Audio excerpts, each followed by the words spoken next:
దేవుని యొక్క ఘనమైన నామానికి అందరికీ వందనాలు. మరి దేవునికి స్తోత్రములు. ప్రియమైనటువంటి సహోదరి సహోదరులారా, మరి ఉదయకాలమే మనము ఆయనను స్తుతించటం మనకెంతో మంచిది. చూడండి, ఇప్పుడు మనం అంతా క్రిస్మస్ సీజన్లో ఉన్నాం కాబట్టి యేసుక్రీస్తు వారు మరి కొన్ని వేల సంవత్సరాల క్రితమే మన కొరకై ఆయన వచ్చారు.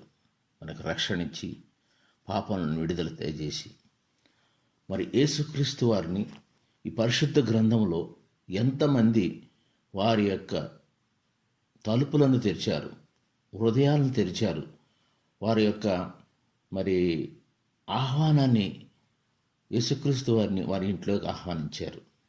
పౌలు గారు అయితే అంటారు కదా, మనం ఆయన ఇల్లు, దేవుని చేర్చుకోవాలి, మన స్థితులను మారుస్తాడు. మన బైబిల్లో చూస్తే ఆయన ఏ ఇంటికి వెళ్ళినా కానీ అక్కడ మరణ పడకల్లో ఉన్నవారిని కూడా ఆయన లేవనెత్తాడు, పాపంలో ఉన్నవారిని కూడా ఆయన పైకి తీసుకొచ్చాడు. ఆయన వస్తే రక్షణ, ఆయన వస్తే ఆనందం, ఆయన వస్తే ఎంతో అద్భుతమైన కార్యాలు జరుగుతాయి. మరి పరిశుద్ధ గ్రంథంలో కొన్ని ఇళ్ళ గురించి మనం చూసుకుందాం. ఏ ఇంటి వారు ఆయన తరపున వచ్చిన దేవదూతలను కానీ, ఆయన తరపున వచ్చిన దైవజనులు కానీ, ఆయన తరపున వచ్చిన ఎవరైనా వేగుల వారిని కానీ ఎవరైతే ఆహ్వానించారో, ఎవరైతే వారికి ఆతిథ్యం ఇచ్చారో, వారు ఏవేమి మరి అద్భుతమైన మరి కార్యాలు, అద్భుతమైన మరి క్రియలు, ఆశీర్వాదాలను పొందారో చూద్దాం. ఇంకా మనం చూస్తే మనము ఎవరైనా ఇంటి గురించి అనాలంటే, ఒక ఇల్లు ఉందనుకున్నాను, డాక్టర్ గారు ఉంటే ఇది డాక్టర్ గారి ఇల్లు అంటారు, కలెక్టర్ గారు ఉంటే ఇది కలెక్టర్ గారి ఇల్లు అంటారు. అది ఎలాంటి ఇల్లు అయినా కానివ్వండి, పెద్ద మిద్ది కానివ్వండి, చిన్న ఇల్లు కానివ్వండి. అదే మినిస్టర్ గారు ఉంటే ఇది మినిస్టర్ గారి ఇల్లు అంటారు. అవునా? అది ప్రైమ్ మినిస్టర్ ఇల్లు అయితే మేము చూసాం ఢిల్లీలో, ఎన్నో ఎకరాల్లో ఉంటుంది ప్రైమ్ మినిస్టర్ గారు, చీఫ్ మినిస్టర్ గారి ఇల్లు అంటారు. అలాగే యేసయ్య ఉంటే ఇది యేసయ్య ఉన్న ఇల్లు అంటారు. అన్నిటికంటే ఘనమైనది, అన్నిటికంటే గొప్పది, అన్నిటికంటే అద్భుతమైనది యేసయ్య మన ఇంట్లో ఉంటే, మన హృదయాల్లో ఉంటే. ఈ క్రిస్మస్ సీజన్లో మరి మీరు యేసయ్యని ఆహ్వానిస్తున్నారా? మరి యేసయ్యని మీ యొక్క హృదయాల్లో తీసుకుంటున్నారా? మరి యేసయ్యకి మీరు రమ్మని మీ తలుపులు తెరుస్తున్నారా? మనం చూస్తే మన పరిశుద్ధ గ్రంథంలో అనేకమైనటువంటి ఉపమానాలు, అనేకమైనటువంటి ఎగ్జాంపుల్ ఉన్నాయి. తర్వాత మనం కానీ నేను కొన్ని ఆర్డినెన్స్ ఫ్యాక్టరీలో ఇన్స్పెక్టర్గా పనిచేశాను. మేము కలకట్టాలో ఉండగా మెటల్ స్టీల్ ఫ్యాక్టరీ అని ఉండేది. దానికి సీనియర్ జిఎం గారు ఇల్లు ఏమన్నదంటే మెటల్స్ హౌస్ అని ఉండేది. అలాగే రైఫల్ ఫ్యాక్టరీలో పనిచేసాం, అక్కడ కూడా రైఫల్స్ హౌస్ అని ఉండేది. చూడండి, అక్కడ ఏవైతే అధికముగా ఉంటాయో, ఏవైతే ఎక్కువగా ఉంటాయో ఆ ఇంటి పేరు. అట్లాగే యేసు ప్రేమ కలిగిన వాడు కనుక యేసయ్య కానీ మన ఇంట్లో ఉంటే ఇది యేసయ్య ఉన్న ఇల్లు, ఇది యేసయ్య నమ్ముకున్నటువంటి భక్తుల ఇల్లు, యేసయ్య నమ్ముకున్న విశ్వాసుల ఇల్లు. యేసయ్య వెలుగు అనేది కనిపిస్తూ ఉంటుంది మన ద్వారా. అందుకని మనం చూస్తే మరి పౌలు గారు అంటారు చక్కగాను, మరి మన దేహాలు ఆయనకి ఇల్లు అయి ఉన్నాయంట. ఎంత మంచి మాట అండి.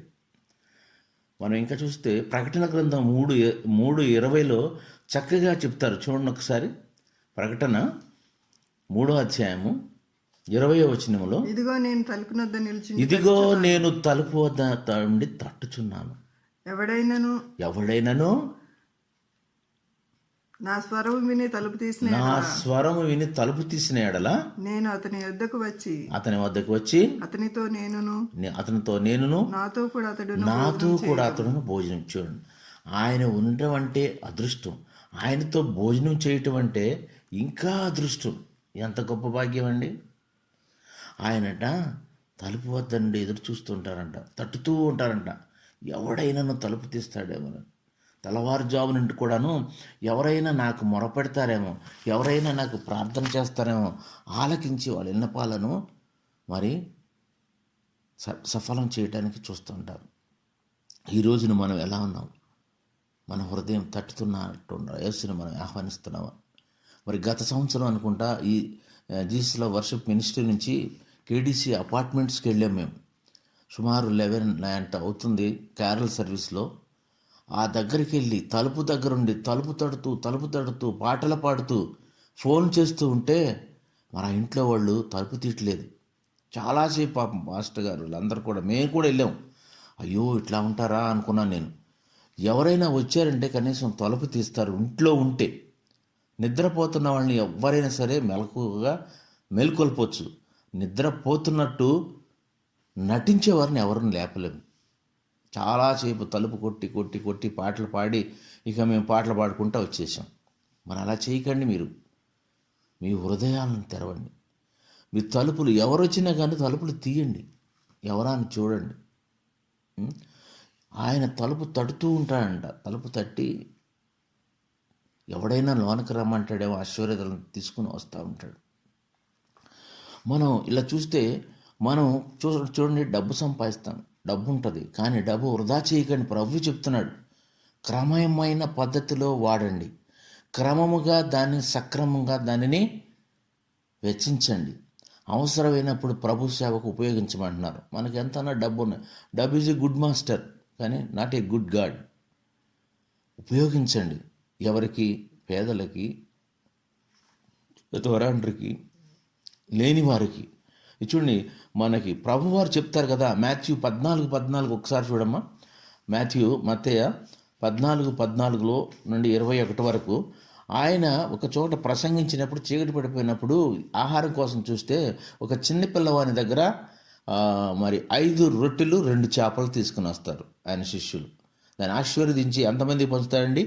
5,000 మంది పురుషులు. 5,000 మంది పురుషులు ఉన్నారంటే కనీసం ఒక్క బాబుని వేసుకున్న, ఒక స్త్రీని వేసుకున్న చూడండి 15,000 మంది మినిమం. అంతమందికి పంచగా మరి ఇంకా 12 గంపలు ఎత్తారు. ఎందుకు? అక్కడ తినేసాం కదా, వదిలేయచ్చు కదా. నో, అది ఉపయోగపడతాయి అని చదవండి ఒకసారి. ఆయన వచ్చి ఆ గొప్ప సమూహంను చూసి, ఆయన ఎక్కడున్నా కానీ గొప్ప సమూహమేనండి. వారి మీద కనికరపడి వారిలో రోగులైన వారిని స్వస్థపరిచాను. సాయంకాలం అయినప్పుడు వచ్చి ఇది అరణ్య ప్రదేశము, ఇప్పటికే పొద్దుపోయిన గ్రామంలోనికి వెళ్ళి భోజన పదార్థములు కొనుక్కొనుటకై వారిని పంపివేయమని చెప్పి యేసు వారు వెళ్ళనక్కర్లేదు, మీరే వారికి భోజనం పెట్టి. చూడండి, ఆయన వెళ్ళనక్కర్లేదు, ఇక్కడ ఏమి లేవన్నా కానీ ఆయనకి ఎలాంటి ధైర్యం అండి. మరి తండ్రి మనకి సమృద్ధిగా ఇస్తాడని ధైర్యం. అక్కడేమి లేవు అంటే ఇదేంటి ప్రభు ఇలా చెప్తున్నాడు? అడవి ప్రదేశము, ఇంతమంది ఉన్నారు, వాళ్ళు ఎక్కడో పంపించమంటే వెళ్ళనక్కర్లేదు, వాళ్ళందరికీ మీరే భోజనం చెప్పగా వారు ఇక్కడ మన యొద్ద 5 రొట్టెలు 2 చేపలు మాత్రమే, మరేమీ లేవు. చూడండి, 5 రొట్టెలు 2 చేపలు. 20 నుంచి చూడమ్మా, కింద నుంచి చూడు. అందరికి తిని తృప్తి పొందిన తర్వాత మిగిలిన ముక్కలు 12 గంపల నిండా ఎత్తిరి. చూడండి, మిగిలిన ముక్కలు పడేయచ్చు కదా. చూడండి, మనం కూడా ఎంత ఫుడ్ తినేప్పుడు ఎంత వేస్ట్ చేస్తాం. అవన్నీ కూడా వీళ్ళందరినీ క్రమమైన బద్ధంలో కూర్చోబెట్టమంటాడు, డిసిప్లిన్గా, వరుసలో పంక్తుల వారిగా. ఇవన్నీ తిన్న తర్వాత ఎంత చూడండి క్రమశిక్షణ, ఎంత పద్ధతిగా, ఎంత జాగ్రత్త. చూడండి, అవన్నీ చక్కగా గంపల్లో ఎత్తి లేని వారికి ఇవ్వాలని. చూడండి, మీకు డబ్బు ఉన్నదా, మరి ధనం ఉన్నదా, దాన్ని వృధాగా వేస్ట్ చేయకండి. చూడండి, మీకు కానీ ఇప్పుడు స్ట్రాంగ్ రూమ్ అంటే తెలుసా? బ్యాంకులో ఉంటే స్ట్రాంగ్ రూమ్ అంటే కట్టలు డబ్బు పెట్టి అక్కడ తీసుకెళ్ళి మీరు మరి ఏం కోరుకుంటున్నారంటే ఏం చేస్తారు? గబగబా పెద్ద పెద్ద నోట్లు చూసి ఎత్తుకుని వస్తారు, అవునా? కానీ ఆయన ఏమంటున్నారంటే, ఒక భక్తుడు, మీరు ఆ స్ట్రాంగ్ రూమ్లోకి వెళ్ళే ధనమైన గొప్ప గొప్ప నోట్లు తెచ్చుకునే కన్నా ఆ స్ట్రాంగ్ రూమ్ కీని తీసుకోండి. మీకు ఎప్పుడు కావాలితే అక్కడికి వెళ్ళొచ్చు, ఎంత కావాలితే అంత తీసుకోవచ్చు. ఇప్పుడు ఆ కీ అయినటువంటి నాయన ఆ పరలోకానికి మరి కీ అయినటువంటి యేసు ప్రభు వారిని మనం ఆహ్వానిస్తున్నామా? మన హృదయాలను తెరుస్తున్నామా? మన తలుపును తెరుస్తున్నామా? చూడండి, మనం ఇంకా పరిశుద్ధ గ్రంథంలో చూస్తే ఎంతోమంది గొప్ప గొప్ప వారికి మీరు అంటారు, మిక్కిలి అల్పులైన పేదలకు, దూరాంటకు మీరు సహాయం చేస్తే అది ఈ లోకంలో కాదు, పరలోకంలో మీకు అకౌంట్లో క్రెడిట్ అవుతుంది అంటున్నారు. అనాథాశ్రమంలో కానీ, పేదలకు కానీ, విధవరాండ్రికి కానీ, లేని వాళ్ళకి కానీ, మిక్కిలి అల్పులైనటువంటి వారికి మనం సహాయం చేస్తున్నామా? ఈ క్రిస్మస్లో కొత్త బట్టలు వేడుకలే కాదండి, మీ హృదయాలను తెరవండి. ఎవరైతే దరిదాపుల్లో దగ్గరలో ఉన్నటువంటి పేదలు ఈ చలికి ఎంతో వణికిపోతున్నారు, ఎంతో బాధపడుతున్నారు. మరి చెప్పుకోవటం కాదు కానీ, మేము నిన్నటి దినాన ఒక ప్రదేశానికి ఒక పెద్ద కార్టూన్ బాక్స్ నిండా బట్టలేసి మరి ఒక బస్సులో పంపించాం. మీకు చేతనైతే తెలిసిన వాళ్ళు ఉంటే పేదవాళ్ళకి పంపించండి. మీ బట్టలు చాలా ఉంటాయి, అవన్నీ ఇవ్వండి. మీ ధనంలో కొంత ఇవ్వండి. ఇచ్చిన వారు ఎప్పటికీ చచ్చిన వారు కారు. చూడండి, మరి ఇంకా మన ఫిబ్రవరి 6:10 చక్కగా దేవుడు మాట్లాడుతున్నాడు. ఏమని? దేవుడు మర్చిపోయేవాడు కాదు. మీరు చేసిన కార్యములు మీరు పరిశుద్ధులకు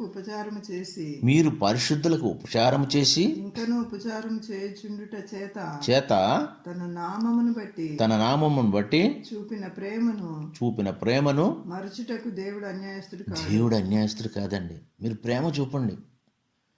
ఎవరైనా దైవజనులు వస్తే మరి ఆహ్వానించండి. మరి గిన్నెడు సన్నీళ్ళని ఇచ్చిన చాలు దేవుని పేరట. గిన్నెడు సన్నీళ్ళని ఇచ్చేసి వాళ్ళకి చక్కగా ఆతిథ్యం వేయండి, మర్యాదగా మాట్లాడండి. అబ్రహాం గారు అయితే ఆదికాండం 18వ అధ్యాయంలో నేలకు వంగి దేవుని పంపించిన దేవదూతల్ని, అయ్యా ఈ దీనుని దాటిపోవద్దయ్యా బ్రతిమలాడుకుంటాడు. నేలకు వంగ అవసరం లేదండి. మనం కనీసం ప్రేమగాని వాళ్ళు వచ్చినప్పుడు తలుపులు తీయండి, మీ హృదయమైన తలుపులు తీయండి. మీ హృదయంలో దయ కలిగి ఉండండి. దానికి ఎన్నో రెట్లు ఆశీర్వాదాలను పొందుతారు. మనకు ఎగ్జాంపుల్ కదా మన అబ్రహాం గారు. ఎట్లా వెళ్తాడు చూడండి. ఆయన వంగి పరిగెట్టుకుంటూ వెళ్ళి శారమ్మ గారు చెప్తాడు, అమ్మా మరి దైవజనులు వచ్చారు, మరి 3 మానికలు పిండి పిసుకమంటారు. చూడండి, 30 సంవత్సరాలు ఉన్నవాళ్ళే 1 కిలో పిండి పిసుకలేరు.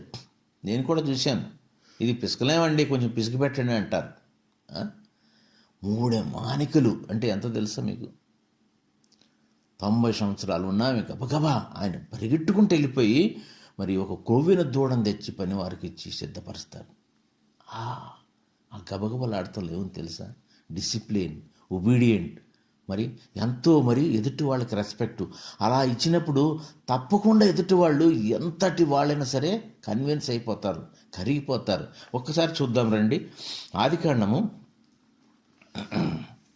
18వ అధ్యాయము 1 నుంచి కొంచెం 6 వరకు చూడమ్మా. మరియు మమ్రే దగ్గర ఉన్న సింధూర వనంలో కూర్చున్నాడు. ఎండవేళ గుడారపు ద్వారం వద్ద కూర్చుండి ఉన్నప్పుడు యెహోవా అతనికి కనబడెను. యెహోవా చూడండి, ఇప్పుడు ఆ రోజున దేవుడు డైరెక్ట్గా ప్రత్యక్షం అవుతాడు. కనపడి అతడు కన్నులెత్తి చూచినప్పుడు 3 మనుషులు అతని ఎదుట నిలబడి ఉండిరి. అతడు వారిని చూచి గుడారపు వాకిటిన వారిని ఎదుర్కొంటూ పరిగెత్తి, చూడండి ఎట్లా అన్నాడు, పరిగెత్తి నేల మట్టుకు వంగి. అది ఎంత అంటే ఎంత ఒబీడియన్స్ అండి అది. ఈయనేంటి ఒక రాజుకు తక్కువేం కాదు. ఈయన దగ్గర ఎంతమంది? 300 మంది పనివాళ్లే ఉన్నారు. అంత గొప్ప మరి వ్యక్తి, మరి విశ్వాసానికి ఫాదర్ కదా. మరి వచ్చారంటే చూడండి, నేల మట్టుకు వంగి అంటే సాష్టాంగ నమస్కారం చేసి పరుగెట్టుకెళ్ళి, ప్రభువా నీ కటాక్షము నా మీద ఉన్న ఎడల ఇప్పుడు నీ దాసిని దాటిపోవద్దు. కొంచెం నీళ్లు తెప్పించి దయచేసి కాళ్ళు కడుక్కొని నీ చెట్టు కింద అలసట తెచ్చుకోండి, కొంచెం ఆహారం తెచ్చిదను, నీ ప్రాణములను తర్వాత మీరు వెళ్ళవచ్చు. ఇందు నిమిత్తమే కదా, చూడండి అది ఇందు నిమిత్తమే కదా మీ దాసుని దగ్గరకు వచ్చారు. వారు నీవు చెప్పినట్లు చేయమనగా అబ్రహాం గుడారములో ఉన్న శారా యొద్దకు త్వరగా పరిగెట్టుకుంటూ వెళ్ళాడు శారా దగ్గరికి. త్వరగా నీవు త్వరపడి 3 మానికల మెత్తని పిండిని తెచ్చి పిసికి రొట్టెలు చేయమని చెప్పాను. తర్వాత మరియు అబ్రహాం పశువుల మందకు పరిగెత్తి, మళ్ళీ చూడండి అక్కడ కూడా పరిగెడుతున్నాడు. ఎంత ధన్యత అండి ఆయనకి. ఈ పరుగంతా దేవుడు చూడ్డా, ఈ ఒబీడియన్స్ అంతా దేవుడు చూడ్డా, ఎంత మరి ఆయన యొక్క నడతలో, ఆయన యొక్క ప్రవర్తనలో ఈ దైవభక్తి, వాళ్ళకున్న విశ్వాసము, ఈ ప్రేమను పరుగులు చూపిస్తున్నారు. పరిగెత్తికెళ్ళి పరిగెత్తి ఒక మంచి లేత దూడను తెచ్చి ఒక పనివానికి అప్పగించాను. వాడు దాన్ని త్వరగా సిద్ధపరిచాను. పనివాళ్ళు కూడా త్వరగా సిద్ధపరిచిన తర్వాత ఆ భోజనం అయిన తర్వాత ఏమన్నానండి, అబ్రహాం నీ భార్య ఎక్కడ, శారా ఎక్కడ అంటారు. చూడండి కిందకి వెళ్ళండి 20 దగ్గరికి 11 చూడమ్మా. అబ్రహాం షారాయిను బహుకాలం గడిచిన వృద్ధులై ఉండేరి. స్త్రీ ధర్మము షారాకు నిలిచిపోయిన గనుక షారా, నేను బలం ఉడికిన దానినైనా తర్వాత నాకు సుఖము కలుగునా, నా యజమానుడును వృద్ధుడై ఉన్నాడు కదా అని తనలో నవ్వుకొనేను. దానికి ముందు ఉంటుంది 9 అనుకుంటా, 9:10లో భార్య అయిన షారా, నీ భార్య అయిన శారా ఎక్కడ అడుగగా అతడు అదిగో గుడారంలో ఉన్నదని, అదిగో గుడారంలో ఉన్నది. అందుకైన మీదికి మరి వచ్చే ఈ సంవత్సరానికల్లా నీ వద్దకు నిశ్చయంగా మరలా నిశ్చయం. చూడండి ఆదిత్యం చూసి నిశ్చయంగా మరలా నేను వచ్చే సంవత్సరంకి వస్తాను తప్పకుండా. అప్పుడు నీ భార్య అయిన షారాకు ఒక కుమారుడు కలుగునని చెప్పాను. చూడండి ఆతిథ్యం వల్ల ఎంత ఇమ్మీడియట్ ఎఫెక్ట్, ఇమ్మీడియట్గా they are getting the benefit. పరిగెట్టుకుంటూ వెళ్ళి పరిగెట్టుకుంటూ అన్నీ చేసి సాష్టాంగంగా నేల మట్టుకు వంగి చేసినందుకు గాను ఆ వృద్ధాప్యం చూడలేదు దేవుడు. స్త్రీతనం ఉడికిపోయిందని చూడలేదు. నేను మాటిస్తున్నాను, మరి ఈ సంవత్సరం వచ్చేప్పటికల్లా నీ కవిట కుమారుడు ఉంటాడు. ఆయనే ఇషాకు. చూడండి గృహంలో చేర్చుకుంటూ వలన దైవజనులు కానీ దేవదూతలను కానీ మరి దేవుని పేరట వచ్చిన వాళ్ళని ఎవరైనా కానీ, it may be carols, it may be unknown pastor, praise లాడమంటే ప్రైజ్ లాడమని అనండి. మీకు ఏం పోతుంది? మీ ముఖంలో ఒక చిన్న చిరునవ్వు ఉంచండి. చూడండి ఈయన దగ్గరికి వెళ్ళి ఆయన ఇంటికి చేర్చుకున్నాడు. చేర్చుకోవటం వల్ల ఎలాంటి ఎంత బెనిఫిట్ అండి. ఆశ కోల్పోయారు. నా పనివాడికే కదా నా ఆస్తి అంతా అని బాధపడతా ఉంటాడు. కానీ దేవుడిచ్చిన వాగ్దాన పుత్రుడు ఇస్సాకు గారు డెఫినెట్గా పుడతాడు. ఆయన ద్వారాగానే మనం అందరం వచ్చింది. ఆయన ద్వారాగానే యేసుక్రీస్తు వంశావళి వచ్చింది.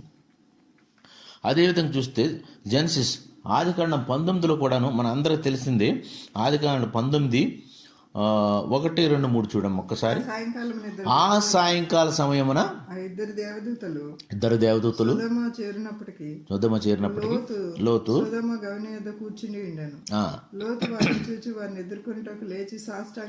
చూడండి. మరి చూడండి ఎందుకండి లోతు వాళ్ళకేంటి విపరీతమైన విచారం, విపరీతమైనటువంటి ఎంజాయ్మెంట్.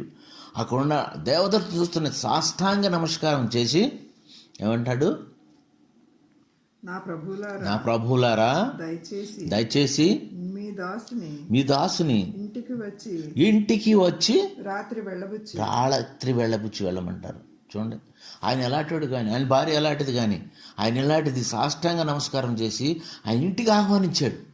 ఇంటికి ఆహ్వానించినందుకు గాను ఆయన్ని, ఆయన కుమార్తెని, ఆయన కుటుంబాన్ని తీసుకుని పక్కకు వెళ్ళి ఆ గంధపు అగ్ని గంధకాలతో ఆ సొదొమ గొమొర్రా పట్టణాన్ని నాశనిస్తారు. కానీ చూడండి ఈయన ఆతిథ్యం ఇచ్చాడు. ఆతిథ్యం ఇచ్చి గృహాన్ని చేర్చుకుని చక్కగా తీసుకెళ్ళినందుకు గాను ఆ రాత్రి ఇంకేమంటాడు తెలుసా ఆయన? అద్భుతమైన మాటలు. ఆ ఊరు వారంతో వచ్చినప్పుడు, అయ్యా నా ఇంటికి వచ్చిన వారిని అతిథుల్ని ఎందుకు మీరు కావాలని అడుగుతున్నారు? పురుషుని ఎరగనటువంటి 2 కన్యలు నా కుమార్తెలు ఉన్నారు, తీసుకెళ్ళండి అయ్యా, మీరేమైనా చేసుకోండి. ఎంత తగ్గింపండి. దైవజనుల ఎడల ఎంత ప్రేమ అండి, ఎంత ప్రేమ చూపిస్తుంది చూడండి. వీళ్ళందరూ మనకి ఎగ్జాంపుల్ కాదా? వీళ్ళందరూ మనకి గుర్తు రావట్లేదా? వాళ్ళందరూ కూడా వాళ్ళ గృహాలని, వాళ్ళ తలుపుల్ని, వాళ్ళ హృదయాలను తెరిచి మరి ప్రభువుల్ని, మరి ప్రభు పేరట వచ్చిన వాళ్ళని ఆహ్వానించట్లేదా? ఎంతమంది అండి, ఎంతమంది.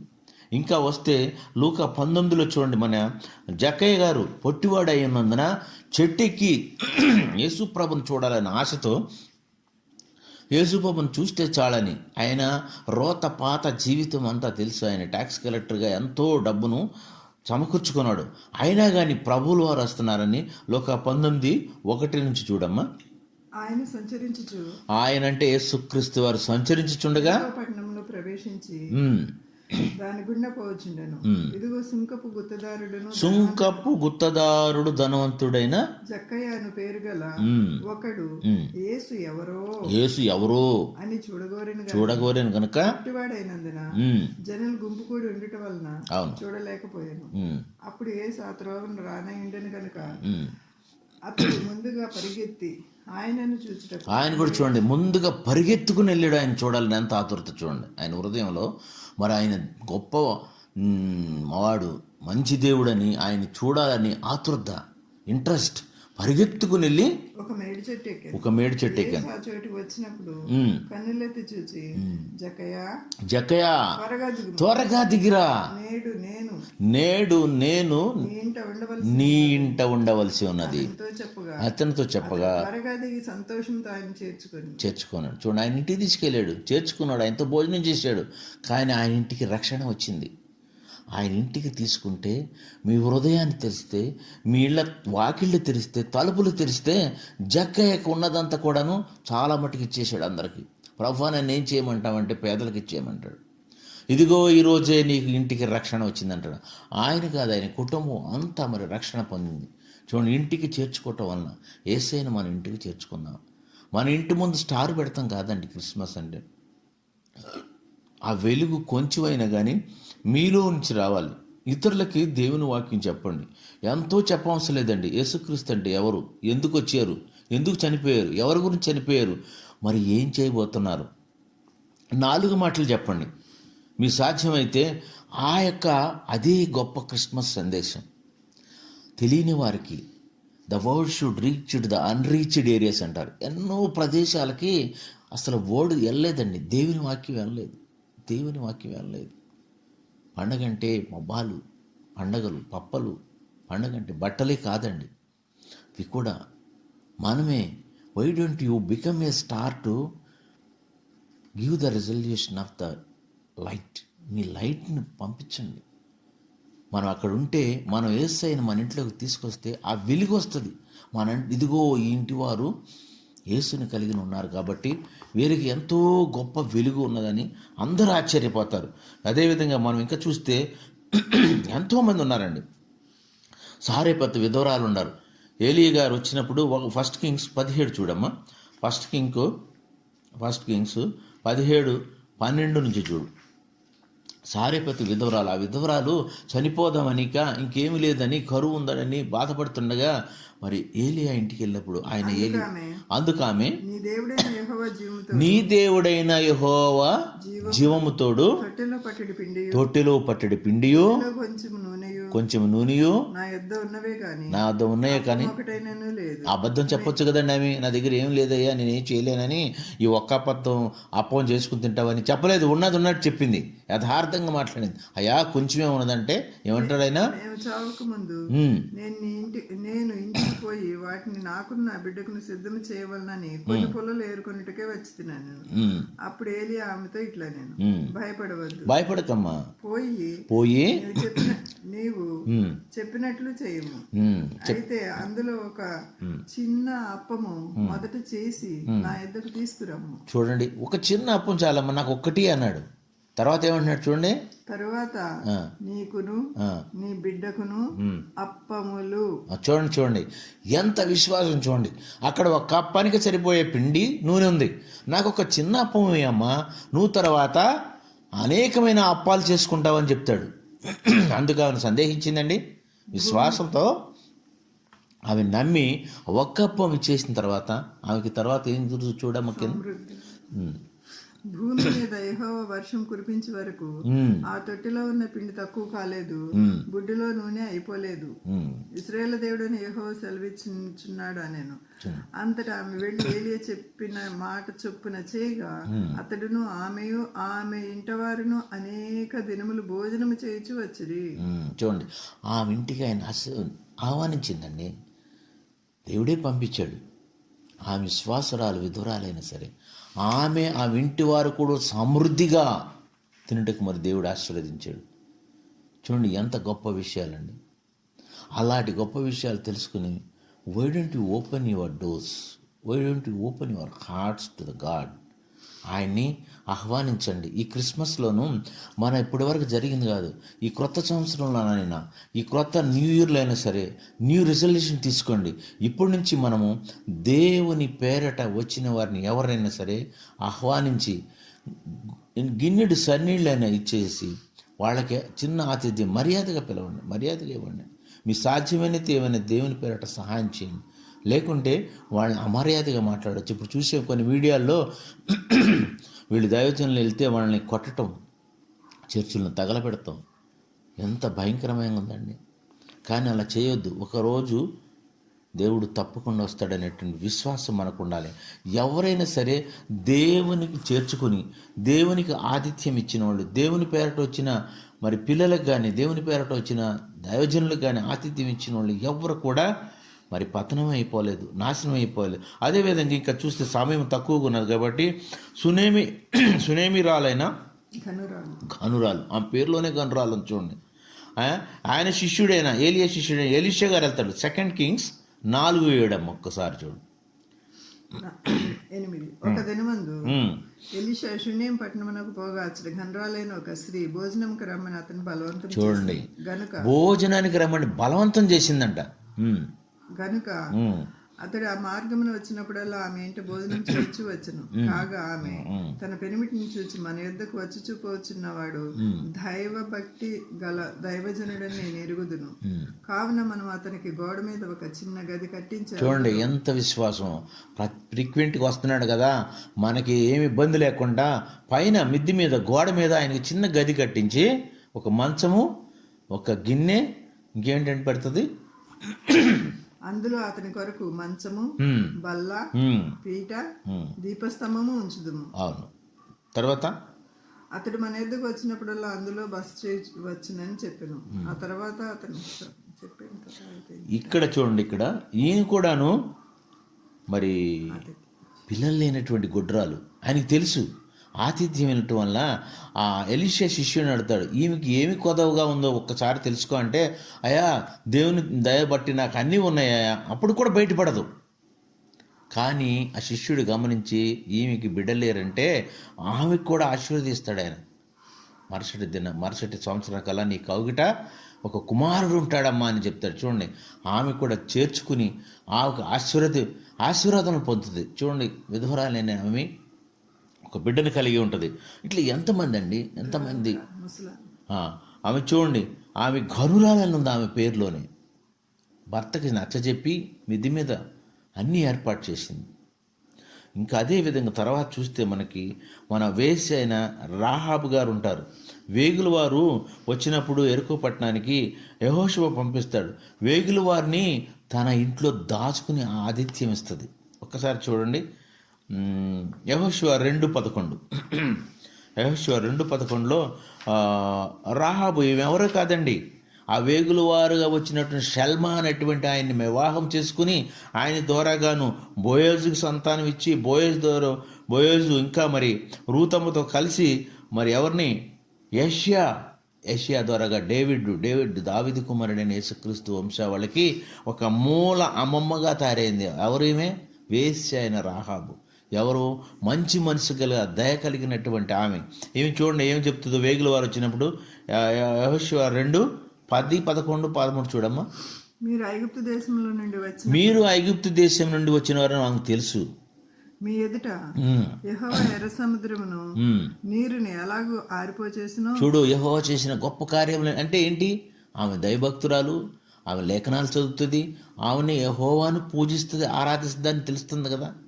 యొర్దాను తీరమునున్న ఆమోరీయుల 2 రాజులైన సీహోను ఓగునకు మీరేం చేస్తురో, అనగా మీరు వారిని ఎలాగ నిర్మూలం చేస్తురో ఆ సంగతి మేము వింటిమి. మేము వినినప్పుడు మా గుండెలు కరిగిపోయాను.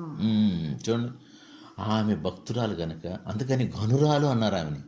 సారీ ఈమె యేసుక్రీస్తు వంశావళికి మరి ఆమెను తీసుకొచ్చారు షల్మా అనే ద్వారాగా. ఆమె ఎంత మరి భక్తి లేనిది ఆమెకి.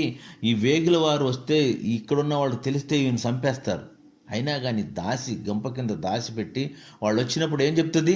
ఎవరు లేరు అని చెప్తుంది, మిద్ది మీద దాస్తుంది. అప్పుడు వాళ్ళు ఏమంటారు? అమ్మా మరి మేము ఇట్లా చేసాం కదా, నీకు ఉపకారం తప్పకుండా చేస్తామని వీళ్ళు అటాక్ చేసినప్పుడు మరి నన్నును నా కుటుంబం వారిని రక్షించమని ఆతిథ్యం అవటం వల్ల ఆ కుటుంబం వారందరికీ అప్పుడు ఏం చేస్తారు, కిటికీకి ఎర్ర దారం కట్టుంచమ్మా, ఆ ఇంటిని మేము ముట్టమని చెప్తారు. చూడండి, ఈమె ఆతిథ్యం ఇచ్చింది కాబట్టి. వేగుల వారు ఎవరు? దేవుని తరపునే వచ్చారు. వచ్చినందుకు తెలుసు ఆమె ఎలాంటిది, వేశ్య అయింది, వేశ్యావృత్తి అయినా కానీ ఆయనకి దేవుని ఎడల భయము, దేవుని ఎడల ఆరాధన ఉంది కాబట్టి ఆ ఇంట్లో చేర్చుకోవటం వల్ల ఏమైందండి, దైవజనుల్ని పేరట వచ్చిన వాళ్ళని చేర్చుకోవటం వల్ల ఆ ఇంటికి రక్షణ వచ్చింది. ఇంట్లో ఉన్న వాళ్ళందరూ బ్రతికారు, మిగతా వాళ్ళందరినీ కూడా సర్వనాశనం చేసేసారు. సమయం లేదు కాబట్టి మరి ఇక ఒక్క మాట చెప్పి నేను ముగిస్తాము. మరి మనకి ఇంకొక లుదియా అనేటువంటి దైవభక్తి గల స్త్రీ ఉంటుంది. చూడండి ఒక్కసారి లుదియా, యాక్ట్స్ 16:12 చూడము ఒకసారి. అపోస్తల కార్యాలు మాసిదోనియా దేశంలో ఆ ప్రాంతమునకు ముఖ్యమైన పట్టణం రోమీల ప్రవాస స్థానమున ఉన్నది. మేము కొన్ని దినములు ఆ పట్టణంలో ఉంటుంది.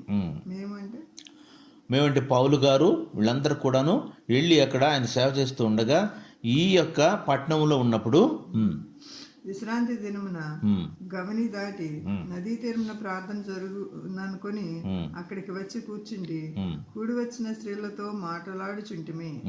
అప్పుడు లూదియా అనేటువంటి ఒక స్త్రీ, దైవభక్తి గల చూడండి, ఆమె ప్రభువే చెప్తున్నాడు, దైవభక్తి గల స్త్రీ అంట. ఒకటి వినుచుండేను. ఆమె ఊదారంగు పడిన అమ్ము తుయతైర పట్టణస్తురాలు. ప్రభు ఆమె హృదయం తెరిచెను. చూడండి, ఆమె హృదయం తెరిచి ఆమెకి మాట్లాడిస్తున్నాడు, అయ్యా మీరు నా ఇంటికి రండి భోజనం. చూడండి తర్వాత గనుక పౌలు చెప్పిన మాటలకు లక్ష్యమించను. ఆమె బాప్తిస్మం పొందినప్పుడు ఆమె, నేను ప్రభునందు విశ్వాసం గలదానని మీరు ఎంచితే నా ఇంటికి వచ్చి ఉండిడని వేడుకొని. చూడండి చాలమ్మా, ఆమె నాకు విశ్వాసం ఉందని, నేను విశ్వాసరాలని, దైవభక్తి గలనని మీకు నమ్మకం ఉంటే మరి నా ఇంటికి వచ్చి నా ఆతిథ్యం స్వీకరించమంటారు. చూడండి, బలవంతం చేసింది. వాళ్ళందరూ ఎట్లున్నారు, పరిగెడుతున్నారు, సాష్టాంగ పడుతున్నారు, నేలమట్టి కొంగుతున్నారు.